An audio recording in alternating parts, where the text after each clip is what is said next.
नमस्कार. आयच्या या खाशेल्या कार्यावळीत तुमकां सगळ्यांक येवकार. आज आमचे बरोबर खास गेस्ट आसात ते महाराष्ट्राचे पर्यटन मंत्री जयकुमार रावल सर. वेलकम. सगळ्यात पहिली गोष्ट म्हणजे आपण गोव्यात आहात आणि आपण महाराष्ट्राचे पर्यटन मंत्री आहात. गोव्याकडे पाहताना, गोव्याच्या पर्यटनाकडे पाहताना आणि त्या दृष्टिकोनातून आपल्या मिनिस्ट्रीकडे पाहताना काय वाटतं आपल्याला? काय फरक आहे दोन्हीमध्ये आणि गोव्यातल्या कोणत्या गोष्टी तुम्हाला आवडतील महाराष्ट्राच्या टुरिझममध्ये इनकॉर्पोरेट करायला आणि कोणत्या गोष्टीपासून आपण चार हात दूर राहात? नाही, खरं तर भारतामध्ये पर्यटन कसं असावं याचा आदर्श किंवा मार्गदर्शक कुठलं राज्य असेल तर ते अभिमानाने गोवा आहे. आणि गोवाने मागच्या 4 दशकामध्ये ज्या प्रकारचं पर्यटन क्षेत्रामध्ये ज्या प्रकारची वाढ केली, वृद्धी केली, ती खरं प्रत्येक राज्याला हवाहवाशी वाटणारी. आणि म्हणून सातत्याने महाराष्ट्रामध्ये चर्चा करत असताना, महाराष्ट्र इतकं बलाढ्य राज्य, महाराष्ट्रामध्ये अनेक आम्हाला पर्यटनमधले अनेक क्षेत्र आहेत, परंतु सातत्याने चर्चा करत असताना गोवासारखं आपण करावं, गोवासारखं मार्केटिंग करावं, गोव्यासारखं प्लॅनिंग करावं आणि गोवासारखं पर्यटनाला, जगातल्या पर्यटकांना आकर्षित करण्यासाठी जो ब्रँड गोवा झालेला आहे. जगात गोवा म्हटलं तर सारे पर्यटक ओळखतात आणि ती ओळख जी आहे ती अत्यंत महत्त्वाची आहे. मला असं वाटतं की भारतामध्ये पर्यटनाला खूप वाव आहे, परंतु ते पर्यटन कसं जायला पाहिजे त्यातलं एक उत्तम उदाहरण हे गोवा पर्यटन आहे असं म्हटलं तरी योग्य होणार. एक प्रश्न नेहमीच विचारला जातो, तो म्हणजे कोकणातले समुद्रकिनारे हे गोव्या एवढेच सुंदर आहेत, पण गोव्याचं जे पर्यटन आहे त्याचा रेप्लिका तिथे का झाला नाही एवढ्या वर्षात? आणि कुठल्या दृष्टीने तुम्ही ॲटलिस्ट तो जो, कारण तुम्ही सिंधुदुर्गला पर्यटन जिल्हा घोषित केलं, त्याच्यानंतर फारसं काही झालेलं नाही आहे. तुम्हाला काय वाटतं, काय कुठे चुकलं आणि काय व्हायला पाहिजे? नाही, खरंच अत्यंत महत्त्वाचा प्रश्न विचारला. मी आज सिंधुदुर्गला जाण्यासाठी इथे आलो आहे. सिंधुदुर्ग अत्यंत सुंदर, आमच्याकडे कोकणामध्ये बीचेस आहेत. सिल्वर बीच म्हणा, गोल्डन बीच म्हणा, डॉल्फिन दिसणारे बीच म्हणा, हे सारे आमच्याकडे आहेत. जवळपास डायव्हिंग वगैरे सगळं झालं ते. हो, स्कुबा डायव्हिंग आणि जवळपास 36 किल्ले हे केवळ सिंधुदुर्गमध्ये आहे. सिंधुदुर्गला आम्ही पर्यटन जिल्हा जाहीर केला, परंतु त्याच्यामधनं फार आम्हाला करता आलं नाही, ही गोष्ट खरी आहे. परंतु त्यामधला महत्त्वाचा विषय असा आहे की फार पूर्वी गोवाने सुरू केलं आणि गोवामधली जी पर्यटकांना स्वागत असणारी जी संस्कृती आहे ही फार जमेची बाजू आहे. त्या उलट आमच्याकडे कोकणामध्ये आमच्याकडे सौंदर्य खूप आहे, परंतु पर्यटकांना कसं हाताळलं पाहिजे, कसं स्वागत केलं पाहिजे, कसं त्यांच्या गरजांकडे लगेच बघितलं पाहिजे, या दृष्टीकोन नक्कीच कमी आहे. त्यामधला बदल आम्ही करतो आहे. आज आम्हाला आनंद की जवळपास 4 5 स्टार हॉटेल सिंधुदुर्ग जिल्ह्यामध्ये येतात आहे. त्याचबरोबर आमचं स्वतःचं आता एअरपोर्ट प्रायव्हेट लँडिंगसाठी, म्हणजे तिथे सुंदर एअरपोर्ट असं तयार झालेलं आहे. त्याला उद्घाटनही त्याचं मागच्या निवडणुकीच्या अगोदर झालं आणि म्हणून आता आमचा सिंधुदुर्ग सज्ज आहे आणि सिंधुदुर्गच्या माध्यमातून फार मोठं पर्यटन येणार आहे. परंतु आमचा प्रयत्न असा आहे की आम्हाला मॉडेल जर घ्यायचं असेल तर गोवा फार सुंदर आहे. गोवामध्ये पर्यटनाचं फार मोठी वाव झाली, परंतु प्रयत्न करता करता जे आले ते पर्यटन यांचं स्वागत करण्याचा प्रयत्न गोवानी केला आणि ते चांगलं आहे. सर्वसामान्यांसाठी पर्यटनाचं जागा असणारी हे गोवा, हे देखील आनंदाची बाब आहे. आमचा प्रयत्न मात्र सिंधुदुर्गमध्ये असा राहणार आहे की जे सिंधुदुर्गमधलं पर्यटन आहे ते मालदीवच्या धर्तीवर, माल्टाच्या धर्तीवर आम्हाला तयार करायचं आहे. आणि म्हणून हाय एंड तिथे हॉटेल्स, हाय एंड इन्फ्रास्ट्रक्चर ती व्यवस्था करायची, हे आमचं महत्त्वाचं लक्ष त्याच्यामध्ये आहे. हा महत्त्वाचा मुद्दा आहे, कारण मॉडेल्स खूप महत्त्वाचे असतात, कारण मॉडेल्समधूनच नंतर विजन तयार होतं. आणि महाराष्ट्राला मला वाटतं ऑलमोस्ट 800 किलोमीटरचा समुद्रकिनारा आहे आणि 800 किलोमीटर इज अ ह्यूज. म्हणजे तुम्ही वेस्टर्न कंट्रीजना बघितलं तर त्यांच्या देशांना एवढा समुद्रकिनारा नसतो. अशा परिस्थितीत एंटायर टुरिझम जे आहे, फक्त सिंधुदुर्गचंच नाही, बस सागरी पर्यटनाचा जर आपण विचार केला तर तुम्हाला वाटतं की प्रत्येककडे हाय एंड टुरिझमचा जो मॉडेल आहे that can be operated, or you will need different models across Maharashtra in different regions? नाही, खरं तर आमच्याकडे जवळपास 750 किलोमीटरचा समुद्र किनारा आहे. थेट मुंबईपासून तर गोवापर्यंत पूर्ण सुंदर असा किनारा आहे. वेगवेगळ्या जिल्ह्यांमध्ये वेगवेगळ्या किनाऱ्यावर वेगवेगळी परिस्थिती आहे. परंतु आम्हाला जर सिंधुदुर्ग म्हटलं जे गोवाला लागून आहे, आमचा प्रयत्न आहे की मास टुरिझमपेक्षा निश टुरिझम ज्याला म्हणतो, की विशेष लोक विशेषतः आनंद करण्यासाठी, आराम करण्यासाठी, पर्यटनाचा आनंद घेण्यासाठी विशेष लोक ज्यांच्याकडे आर्थिक ताकद आहे असे जगातले जे पर्यटक आहेत त्यांना जर विश्रांती पण घ्यायची, त्यांना त्या दृष्टीने साधनसुविधाही पुरवायला लागतील आणि सगळ्यात महत्त्वाचं म्हणजे त्या वेगळ्या दर्जाच्या साधनसुविधा असतील. त्या दृष्टीने ते इन्फ्रास्ट्रक्चर तयार करण्यासाठी काही अर्थसंकल्पातील तरतुदींच्या दृष्टिकोनातून काही विचार झाला आहे का आणि होऊ शकतो का? त्या संदर्भात साऱ्या विचार आमचं झाला आहे. त्याच्यामधला एक कार्यक्रम देखील आम्ही तयार केलेला आहे. त्याच्यामध्ये वेगळेपणा असलं पाहिजे. परंतु आज आपल्याकडे एक्सपेरिमेंटल टुरिझमचा प्रकार फार मोठ्या प्रमाणात वाढलेला आहे. लोकांना जैसे आहेत तसेचा अनुभव घ्यायचा आहे. गोवामध्ये येऊन एखाद्या चांगल्या हॉटेलमध्ये राहून वेगळं काहीतरी लंडनला जसं त्याचा अनुभव घ्यायचा नाही, तर गोवामध्ये येऊन गोवन अनुभव त्यांना घ्यायचा आहे. तसं महाराष्ट्रामध्ये कोकणामध्ये येऊन कोकणी अनुभव त्यांना घ्यायचा आहे. आणि सर्वात प्रथम निसर्गाला जपणं हा आमचा पहिला प्रयत्न राहणार आहे. इन्फ्रास्ट्रक्चर करणं म्हणजे काय, आलेल्या पर्यटकांना व्यवस्था करणं हे आमचं राहील. आमचे प्रयत्न नाही आहे की मुंबईतल्या लोकांनी जाऊन सिंधुदुर्गमध्ये जाऊन बसावं, असा आमचा प्रयत्न बिलकुल नाही आहे आणि ते आम्ही होऊ पण देणार नाही. ते निसर्ग जपलं गेलं पाहिजे. काही 2-3 महिन्याआधी आपण महाराणा प्रताप म्युझियमचे उद्घाटन केलं. काय उद्देश होता त्याच्या मागे, म्हणजे या दृष्टिकोनातून हे प्रयत्न सुरू झालेत का? हा सर्व पर्यटनातला एक भाग आहे.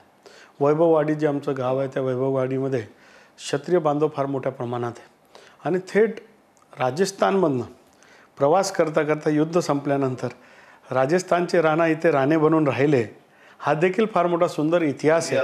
आणि गोवामध्ये किंवा आमच्या सिंधुदुर्गमध्ये केवळ समुद्रकिनार नाही तर वैभवशाली कर्तृत्ववान इतिहास देखील आहे. आणि म्हणून महाराणा प्रतापांचा संबंध काय गोवा आपल्या सिंधुदुर्गशी हा देखील आम्ही प्रस्थापित करून तिथली माहिती ही अद्ययावत माहिती आम्ही सादर केलेली आहे. खरं तर राजस्थानमध्ये येणारा प्रत्येक पर्यटक हा त्या किल्ले बघून मोहित होतो. परंतु त्याच किल्लेदार लोक आता पुढे जाऊन सिंधुदुर्गला राहिलेत आणि समुद्रकिनार बसलेले आहेत. त्यांचेसुद्धा घर आणि त्यांचीसुद्धा एक गोष्ट जाणवते का, कारण आपण हा मॉडेल जो आपण सांगत आहात म्हणजे तो खूप फार सुंदर मॉडेल आहे. बट एक गोष्ट वाटते, कारण I cannot blame you for that. You are inheriting a ministry. But consistently आमचा जो इतिहास आहे, आमची जी संस्कृती आहे, त्याचं जे वैभव आहे, त्यांच्याकडे एवढ्या दशकामध्ये गेल्या आपण एक वेल्थ किंवा हेरिटेज वेल्थ म्हणून बघितलंच नाही आणि त्या दृष्टीने आपल्या पर्यटनाचा विकास केला नाही. आपण फक्त एक पाश्चात्य मॉडेल फॉलो करत गेलो असं वाटतं का? एकदम बरोबर आपण म्हटले. माझं असं स्वतःचं मानणं आहे आणि आमच्या विभागाचंही मानणं आहे की मागच्या 1000 वर्षाचा इतिहास जर बघितलं तर 800 वर्ष मुघलांचं राज्य, 200 वर्ष इंग्रजांचं राज्य, आणि त्यामुळे कुठंतरी भारतीयता ही जी आहे ही कुठंतरी आपण गमावून बसलो. आणि म्हणून भारतीय लोकांची जगण्याची एक पद्धत आहे, त्यांची एक संस्कृती आहे, त्यांचे विचार आहेत आणि काही हजारो वर्षापासून हे सातत्याने आम्ही जगाला सिद्ध केलं आहे वेळोवेळी की आमच्याकडे सारं काही वैभव आहे. संस्कृती असेल, संस्कार असेल, विचार असेल, त्याच्यानंतर आमचे व्यंजन असतील, आमचे सण असतील, या सगळ्याच्या माध्यमातून जगाला आकर्षित करण्याची आमची ताकद आहे. केवळ होळीचा एक सण जरी घेतला जो आमच्याकडे परंपरेने मनवतो, ते होळी पाहण्यासाठी सुद्धा. पण त्या दृष्टीने आमचं हेरिटेजचं ब्रँडिंगच तसं आम्ही कधीच केलं नाही, म्हणजे गोव्यानंही केलं नाही त्या दृष्टीने आणि महाराष्ट्रानेही केलं नाही.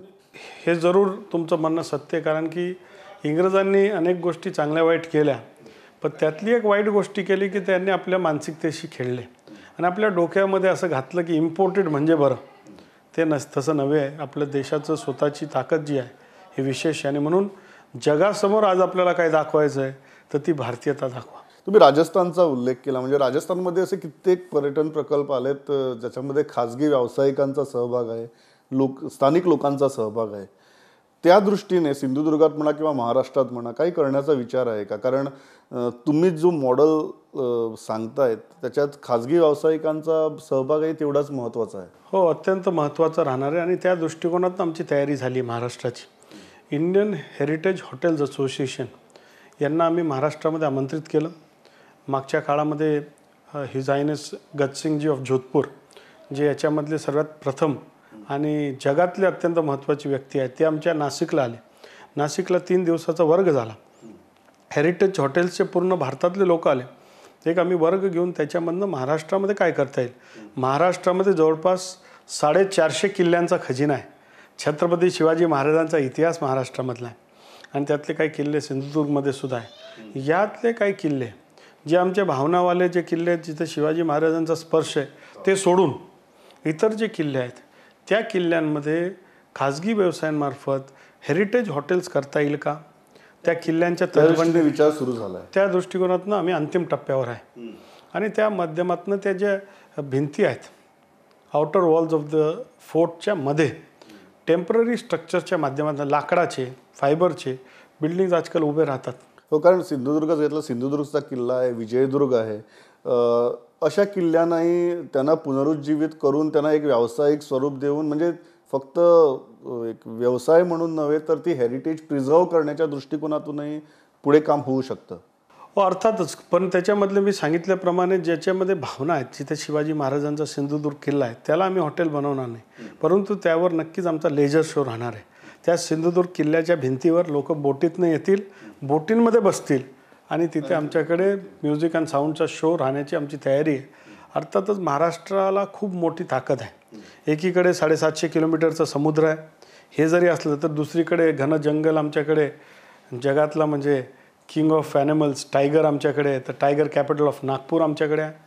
तिथे लोक ताडोबाला खूप गर्दी करतात. आता टायगर ठेवायला जागा नाही अशी परिस्थिती झाली. एकीकडे आमच्याकडे मुंबई, नाशिक, नागपूर, पुणे असे शहरं आहेत, तिथे माईस टुरिझमला आमच्याकडे स्कोप आहे. दुसरीकडे आमच्याकडे हेरिटेज जे आहे काही हजारो वर्षाचं आमच्याकडे औरंगाबाद, अजंता, एलोरा, युनेस्कोचे 5 साईट महाराष्ट्रामध्ये आहेत. आमच्याकडे अजंता आहे, एलोरा आहे, एलिफंटा आहे. तर 4-5 डायमेन्शन्स आमच्याकडे पर्यटनचे. पर्यटक केवळ समुद्र, सी शोर आणि हे एक बाजू झाली, तर 3-4 बाजू आमच्या महाराष्ट्रामध्ये आणि ते डेव्हलप करण्याचा प्रयत्न आहे. महाराष्ट्राला म्हणजे पर्यटनाच्या दृष्टीतून, संस्कृतीच्या दृष्टीतून भरभरून दिलं आहे. एक गोष्टी तुम्ही संस्कृतीची सांगितली की गोव्याची संस्कृती आणि तो जो पाहुणचार असतो, तो पाहुणचार करण्याची पद्धत आणि मग कोकणातला तो फरक, याच्यात एक भाग जो असतो तो ट्रेनिंगचाही असतो. त्या दृष्टीने म्हणजे युवकांना रोजगाराच्या संधी प्राप्त करून देण्यासाठी आणि त्या दृष्टीने त्यांना प्रशिक्षित करण्यासाठी मंत्रालय काही विशेष इनिशिएटिव्ह किंवा योजनांचा विचार करतोय का? हो, आम्ही गाईड ट्रेनिंगचे कोर्सेस घेतलेले आहेत. विजयदुर्गच्या किल्ल्यावर आल्यानंतर विजयदुर्गचा इतिहास सांगणारा, आधी सजीव असा इतिहास सांगणारे गाईड्स आम्ही तयार करतोय. सिंधुदुर्ग किल्ल्यावर तिथले लोकल मुलं यांना ट्रेन करण्याचा आमचा प्रयत्न आहे. दुसरं आम्ही Airbnb जी जगातली मोठी कंपनी आहे त्याच्याबरोबर महाराष्ट्राचा एक युनिक असा MOU आहे. त्या MOUच्या माध्यमातून महाराष्ट्राच्या सरकारचं त्यांच्याबरोबर टायअप आहे आणि महाराष्ट्रामध्ये जिथे जिथे छोटे होमस्टेज आहेत हे होमस्टे निर्माण करण्याचा प्रयत्न आमच्या माध्यमातून आहे. यांना Airbnbच्या प्लॅटफॉर्मवर आम्ही कनेक्ट करतो आणि जगामध्ये त्यांची मार्केटिंग होत असते. कारण तुम्ही सांगितलं की एक ॲटलिस्ट 3 ते 4 5 स्टार प्रकल्प सध्या ॲटलिस्ट सिंधुदुर्गमध्ये येऊ पाहत आहेत. मग त्यांना एक ट्रेन मनुष्यबळाची गरज असेल. आता ते ट्रेन मनुष्यबळ जर तिथेच त्यांना मिळालं तर म्हणजे कंपनीसुद्धा खूप आनंदित राहील. अशा परिस्थितीत तसं लोकल लेवलवर तसं तंत्रज्ञान किंवा ट्रेनिंग देण्याचे काही प्लॅन्स आहेत का? आणि दुसरी गोष्ट म्हणजे ॲटलिस्ट जेव्हा ते प्रकल्प होत आहे तेव्हा स्थानिकांना नोकऱ्या मिळायला हव्यात. तिथं तो मॅनपॉवर जो आहे तो बाहेरून आणता कामा नये, या दृष्टिकोनातून काही काम होत आहे का? पर्यटन विभागाने मागच्या काळामध्ये स्वतःचे हॉटेल मॅनेजमेंटची कॉलेज उघडली आणि आमचा प्रयत्न आहे की 7 अशा हॉटेल मॅनेजमेंटच्या कॉलेजेस उघडायच्या. एक कोकणात, आमचे वेगवेगळे भाग आहेत, कोकणात, मराठवाड्यात, विदर्भात, उत्तर महाराष्ट्रात, पश्चिम महाराष्ट्रात सगळीकडे उघडायचे आणि स्थानिकांना ट्रॅव्हल, ट्रेड, टुरिझम या बाबतीतली माहिती याच्यामधनं आम्हाला द्यायची आहे. आणि म्हणून त्याच्यासाठी सोलापूरला पहिली आमची हॉटेल मॅनेजमेंट इन्स्टिट्यूट उभी केली आहे. ती आता आमची फुल त्याचा जो कोर्स आहे तिथे शॉर्ट टर्म कोर्सेस आहेत, फुल टर्म कोर्सेससाठी त्याची आमची प्रक्रिया चालू आहे. ती झाल्यानंतर स्थानिक महाराष्ट्रीयन माणसाला ट्रेनिंग देऊन काम आपल्याला मिळू शकेल. आता सिंधुदुर्ग म्हटलं तर माल्टाची आमच्याकडे पर्यटन मंत्री आले होते, माल्टा, आणि त्यांचं म्हणणं आहे की त्यांच्या देशामध्ये 5 लाख लोक राहतात आणि 50 लाख पर्यटक येतात. तर आमचे काही लोक राष्ट्रपती आहेत, पंतप्रधान आहेत, विविध पदांवर सरकारी, आमचे सगळेच लोक काम करू शकत नाही. म्हणून भारतातला काय ट्रेंड स्किल्ड मॅनपॉवर येता येईल का याच्यासाठी सुद्धा आमचा प्रयत्न आहे की त्यांना आम्ही पाठवायचं. क्रूज जे आहेत, मुंबई हे आता होम पोर्ट झालं आहे आणि जगातले मोठमोठे क्रूज तिथे येत असतात. परवा स्पेक्ट्रम ऑफ द सीज, जगातली सर्वात आधुनिक जहाज ही एशियामधली आत्तापर्यंतच्या इतिहासामध्ये सर्वात मोठी जहाज ही मुंबईला आली, अभिमानाची गोष्ट आहे. अशा अनेक क्रूजेस येणार. त्या क्रूजवर काम करण्यासाठी जे मुलं आहेत त्यातली एक विशेष ट्रेनिंग, त्या संदर्भातली कोर्स उघडणं, हे सुद्धा आमचे सगळे प्रयत्न आहेत. आणि या माध्यमातून पर्यटन हे रोजगाराचं सर्वात मोठं साधन आमचं होणार आहे. किंबहुना आमच्या माननीय मुख्यमंत्री महोदय देवेंद्र फडणवीस साहेबांचं स्वप्न आहे आणि ते साकारण्यामध्ये त्यांचा प्रयत्न आहे की महाराष्ट्र ही $1 ट्रिलियन इकॉनॉमी व्हायला पाहिजे. आणि ती $1 ट्रिलियन इकॉनॉमी अनेक देशांची फार मोठा वाटा असतो, फार मोठा सिंहाचा वाटा राहील. आणि त्या $1 ट्रिलियन इकॉनॉमीमध्ये जे 2025 पर्यंत महाराष्ट्र होईल त्याच्यामध्ये एक मोठं क्षेत्र जे राहील ते पर्यटनाचं राहील, हा माझा दावा. एक म्हणजे हा प्रश्न विचारायचा की गुजरात सारख्या राज्याने अमिताभ बच्चनना ब्रँड एम्बॅसेडर म्हणून घेतलं. महाराष्ट्राच्या दृष्टीने म्हणजे अख्खं बॉलिवूड जे आहे ते महाराष्ट्रात आहे, मुंबईत आहे. असं असताना महाराष्ट्राच्या म्हणजे पर्यटन खात्याने किंवा MTDCने असा विचार का केला नाही? हा म्हणजे जाणून बुजून केला नाही, म्हणजे त्याच्यात काही धोरणात्मक निर्णय होता की तो विचारच झाला नाही? नाही, खरं त्यावर खूप मंथन चिंतन झालं आणि धोरणात्मक निर्णय आमचा झाला. आम्ही साऱ्या स्टार्सला विचार केलं की यांना घ्यायचं का त्यांना घ्यायचं, त्यांना घ्यायचं का यांना घ्यायचं. आणि त्यावर खूप दिवस, खूप तास, खूप विचार मंथन झाल्यानंतर आम्ही असं ठरवलं, पण एका व्यक्तीने महाराष्ट्र ओळखलं जाणार नाही. संबंध बॉलिवूड जर आमचं आहे तर एक व्यक्ती कशाला महाराष्ट्र सांगेल? पूर्ण बॉलिवूड हे महाराष्ट्राचं आहे आणि बॉलिवूड टुरिझम हे महाराष्ट्राचं एक मोठी ताकद आहे. त्या माध्यमातून जगाला आकर्षित करण्याचं काम आणि मुंबईला जगापर्यंत पोहोचवण्याचं काम, महाराष्ट्राला जगापर्यंत पोहोचवण्याचं काम हे बॉलिवूडच्या माध्यमातून. बॉलिवूड हे महाराष्ट्राचं ब्रँड एम्बॅसेडर आहे. बॉलिवूड म्हटलं कुठलाही एक स्टार ती कमी पूर्ण करू शकत नाही, हे खरं आहे. असं म्हणजे हा धोरणात्मक निर्णय आहे. हा not to have a brand ambassador. नाही, आमचं असं ठरलं not to have brand ambassador नाही, all our brand ambassador. Bollywood is our brand ambassador. कारण केवळ कला हे ॲक्टर नाही तर संगीतकार आहेत, लेखक आहेत, कवी आहेत, म्युझिक करणारे लोक आहेत. हे सारे लोक जे आहेत ही आमची ताकद आहे. आणि मग जसं ज्याला वाटेल तसं ते आमच्यासाठी वेळोवेळी उपलब्ध होतात. आनंदाची बाब अशी आहे की महाराष्ट्राचा प्रश्न ज्यावेळेस येतो की महाराष्ट्रासाठी कोणाला बोलवायचं, तर बॉलिवूडमधल्या कुठल्याही स्टारला आम्ही निरोप दिला तर ते महाराष्ट्रासाठी आणि मुंबईसाठी, त्यांच्या कर्मभूमीसाठी हजर राहतात. ही मोठी जमेची बाजू आहे. म्हणून जसं जसं लागेल पूर्ण बॉलिवूड आमचं ब्रँड एम्बॅसेडर. तुमच्याकडे शेकडो ब्रँड एम्बॅसेडर्स आहेत. हा झाला पर्यटनाच्या बाबतीत. म्हणजे थोडं राजकारणाकडे जर वळलो आपण तर निवडणुका संपल्यात आता आणि महाराष्ट्राचा तुमचा एक्झिट पोल काय? मी असं विचारतो. महाराष्ट्राचा ब्रँड एम्बॅसेडर म्हणजे देवेंद्र फडणवीस स्वतः आहेत. आमच्या पर्यटनाच्या जाहिरातीमध्ये आम्ही त्यांचा चेहरा पुढे करतो कारण पूर्ण देश, महाराष्ट्र आणि जग हे देवेंद्र फडणवीसला आज ओळखतं. आणि फडणवीस साहेबांच्या माध्यमातून त्यांच्या प्रकारची छवी की ते मुंबईचे आहेत आणि त्यांच्या माध्यमातून महाराष्ट्राचा जो ब्रँड आहे तो तयार झाला आहे.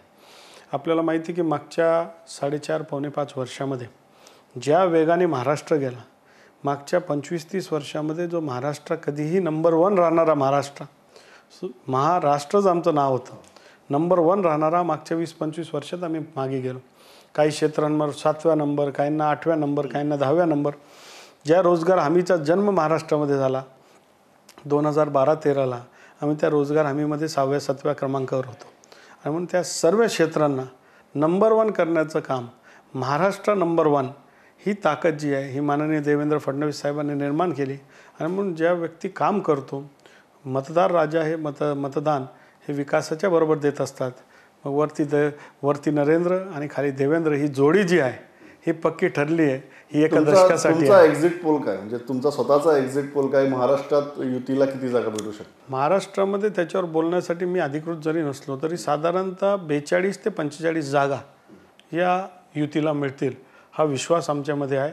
आणि पूर्ण राज्यामध्ये एकही मतदारसंघ छातीवर हात ठेवून काँग्रेस राष्ट्रवादी सांगू शकणार नाही की आमची जिंकून गेली. सगळ्यात धाकधूक त्यांच्या आहेत. आणि म्हणून बाजी आमची आहे. भाजप प्रणित युती, महायुती ही जिंकणार आहे. आणि या निकालांचा विधानसभेच्या कॅम्पेनवर, प्रचारावर आणि निकालावर किती फरक पडू शकतो? नाही, खरं तर दोन वेगळे वेगळे निवडणूक असतात. त्या प्रत्येक निवडणुकीचे कॅल्क्युलेशन वेगळे असतात. देवेंद्र फडणवीस साहेबांनी जे राज्यासाठी केलेलं आहे, जलयुक्त शिवार असेल, अजून काम असतील, ज्या ज्या वेळेस प्रसंग आले, आमच्याकडे दुष्काळ आता भयानक आहे आणि दुष्काळाशी लढण्यासाठी आमची तयारी आहे. माननीय मुख्यमंत्री स्वतः सरपंचांशी संपर्क करतात, ही फार मोठी बाब आहे. राज्याचे प्रमुख हे स्वतः प्रत्येक गोष्टीमध्ये बारकाईने लक्ष देतात. मग प्रत्येक निवडणूक वेगळी असते. या निवडणुकीमध्ये माननीय नरेंद्र मोदी साहेब येतील. त्यांचा अर्थातच महाराष्ट्रावर विशेष प्रेम आहे. 4-4.5 हजार कोटी रुपये तातडीने इलेक्शनची एवढी धामधूम असताना त्या सगळ्यामधनं वेळ काढून माझ्या महाराष्ट्राला न्याय मिळाला पाहिजे आणि म्हणून केंद्राच्या माध्यमातून जवळपास 4-4.5 हजार कोटी रुपये हे लगेच आम्हाला मदतीला पाठवलेत. आणि म्हणून केंद्रामध्ये जसं NDA येणार आहे, राज्यामध्ये आमची महायुती येणार. तुम्ही म्हणतात की युतीची जी कुरबुर चालू होती ती पुढच्या 6 महिन्यात विधानसभेच्या निवडणुकीपर्यंत आता सगळ्या कुरबुरी संपल्या. सर्व कुरबुरी संपल्या. खरं तर घरचं विषय असतो. 2 भाऊ आहेत. लहानपणी आपण बघितलं 2 भाऊ असतील, मोठे असो लहान असो, थोडा वाद होत असतो, चालायचं. मतभेद त्याच्यामध्ये मतभेद असतात पण मनभेद नाही. मनाने रक्ताने आम्ही एक आहेत. आमचं रक्त भगवं आहे, आम्ही एकत्रित आहे आणि म्हणून युती म्हणून आम्ही सातत्याने माननीय अटल बिहारी वाजपेयी साहेब असतील, स्वर्गीय बाळासाहेब असतील, हे नेहमी आमच्यासाठी आदर्श पुरुष. गेल्या निवडणुकीत जे झालं विधानसभा ते या निवडणुकीत होणार नाही. ते होणार नाही हे तर आपल्याला आता युती केलीच आहे, ते आपण पाहिलंच आहे. किंबहुना मागच्या या 2-3 वर्षात सुद्धा जे झालं ते योग्य नाही, आता सर्व मान्य करतात. पण जो बीत गया सो बीत गया, जे गेलं ते गेलं. आता जे आहे त्याच्याकडे लक्ष देऊन महाराष्ट्राच्या हितासाठी, भारताच्या हितासाठी सारे एकत्रित येऊन लढा देणार आणि भारताला विश्वगुरू बनवण्यासाठी आणि महाराष्ट्राला क्रमांक 1चं राज्य बनवण्यासाठी आम्ही सारे एक आहेत. एरवी कसं असतं की जेव्हा राष्ट्रीय प्रचार होत असतो तेव्हा प्रत्येक राज्याचे स्वतःचे प्रचार वगैरे चालू असतात. पण एक गोष्टी ठळकपणे यावेळी पुढे आली तो राज ठाकरेंची जी प्रचार पद्धत होती ती, आणि त्यांनी ज्या सभा घेतल्या त्या म्हणजे त्या फक्त महाराष्ट्रापुरत्या गाजल्या नाहीत तर त्या देशभर त्यांची चर्चा सुरू झाली. याचा किती परिणाम होईल या कॅम्पेनवर आणि काय वाटतं आपलं, म्हणजे मतदारावर याचा किती प्रभाव पडेल? नाही, खरं तर ही दुर्दैवी बाब आहे की राज ठाकरे जे आमच्या परिवारातले होते त्यांनी काँग्रेस राष्ट्रवादीचा प्रचार करावं हे आजही मनाला मानत नाही की राज ठाकरेंनी राष्ट्रवादी काँग्रेस आणि काँग्रेसला मतदान देण्यासाठी. राज ठाकरेंना विचारलं तर ते म्हणतात की मी फक्त नरेंद्र मोदी आणि अमित शहाच्या विरुद्ध प्रचार करतो, मी काँग्रेससाठी करत नाही. तो काय म्हणजे 2 तर बाजू आहेत, एक तर हे किंवा ते, महागठबंधन किंवा महायुती. आणि म्हणून तुम्ही महायुतीच्या विरोधात प्रचार करणं हे अत्यंत म्हणजे दुःखाची बाब आहे. माझ्यासारख्या कार्यकर्त्याला ही अपेक्षाही नव्हती. मला आज देखील आश्चर्य वाटतं. परंतु त्या माध्यमातून एक आहे की जे बाळासाहेबांनी आम्हाला शिकवलं, जे आम्हाला अटल बिहारी वाजपेयींनी शिकवलं, आम्ही विचाराने काम करणारे लोक आहेत, व्यक्ती विशेष नाही. मग विचार हा पक्का आहे, विचार हा देशाचा आहे. मतदारावर किती प्रभाव पडेल या प्रचार सभांचा? फार फरक पडणार नाही, कारण काडर आमचे फिक्स आहेत. आणि म्हणून जे मुंबईवर थोडासा जो फरक असतो तो मुंबईवर थोडंफार सभ्यांचे लोक सभा येतात, गर्दी येते, पण सभामध्ये आलेली गर्दी तीच मतदार होईल असं होत नाही प्रत्येक वेळेस. आणि म्हणून मला 100% विश्वास आहे की त्याचा लोकांनी ऐकलं, भूमिका ऐकली, ठीक आहे, भूमिका ऐकणं योग्य आहे, ऐकतात लोक. परंतु मतदान मात्र ते कमळला किंवा धनुष्यबाणला केल्याशिवाय राहणार. एक गोष्ट वाटते का की म्हणजे केंद्रात जो निकाल येईल आणि केंद्रात ज्यांचं सरकार येईल, म्हणजे ते UPAचं येईल की NDAचं येईल, त्यावर महाराष्ट्रातील युतीचं भवितव्य अवलंबून असेल की काही झालं केंद्रात तरी युती अभेद्य आहे? नाही, युती तर अभेद्य आहे हे पक्का आहे. परंतु त्याच्यामध्ये हातकंगन को आयना की असं जे म्हटलं जातं, NDA येणार आहे, मोदी साहेब पंतप्रधान बनणार आहे आणि मोदी साहेबांबरोबर नंतर देवेंद्र फडणवीस साहेब हे मुख्यमंत्री बनणार आहे. ही काळ्या दगडावरची सफेद रेष आहे. आज मी सांगतो येणाऱ्या 4 दिवसात घोडा मैदान जवळ आहे, त्याचा निकाली आपण बघणार. आणि मी तुम्हाला सांगतो की ज्यांनी देशासाठी, राज्यासाठी काम केलं, समर्पित भावनेने काम केलं, त्यांना देश ओळखतं, मानतो, जाणतो. एक प्रधानमंत्री, सर्वसामान्यतनं व्यक्ती प्रधानमंत्री पदापर्यंत पोचतात आणि पोचल्यानंतर आपल्या कामामधनं लोकांच्या हृदयामध्ये आपलं एक जागा निर्माण करतात. आणि सर्वसामान्य मतदार हा मोदी को वोट करणं आहे अशा भावनेने मतदान करतो. उत्तरपासून तर दक्षिणपर्यंत, पूर्वपासून तर पश्चिमपर्यंत. हे भारतात कधी घडलं नाही. हे घडतंय. 100% मोदी साहेब पुन्हा येणार. 6 महिन्यात तुमचा प्रचार सुरू होतोय. So sir, all the best and thanks a lot for taking time out of busy. Pleasure talking to you. Thank you so much.